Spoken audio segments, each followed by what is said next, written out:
The actual carriages had about 100 people that were stuffed into one. These were mainly women, children, and old people. They were not given food and water, so people died. It was a first example of people being moved in this way by trains.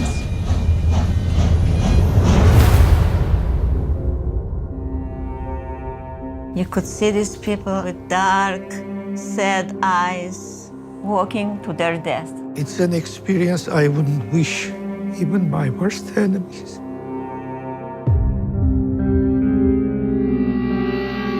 A million Armenians were killed in 7 or 8 months in 1915.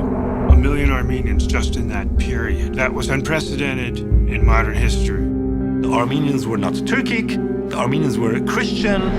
They've been wanting to get rid of this minority for a long time, and now was their chance under the cover of war.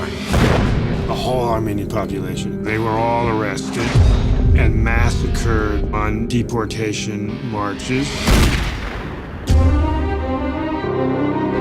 They have the same PR company that does tobacco industry stuff and anti-global warming stuff. The U.S. government, out of deference to our NATO ally, Turkey, had a taboo on saying anything about this historical event. From the earliest days of interest in the Armenian Genocide, there was interest in making some sort of feature film that was about what had happened to the Armenians. Turkey threatened and got the State Department to call MGM. MGM did cower to its interests and ended the film, and it never came to light. Right before production, a representative of the Turkish community in Canada wanted a meeting. We all looked at each other and went, "Is that a threat?" If we could go and shoot in Turkey, we'd go do that. It's impossible. Our hope is to replicate the events, but not make it repulsive, because the events really were. Genocide is ultimately about erasure, and denial is a way of sealing that erasure. It's not just about them admitting it, it's about justice.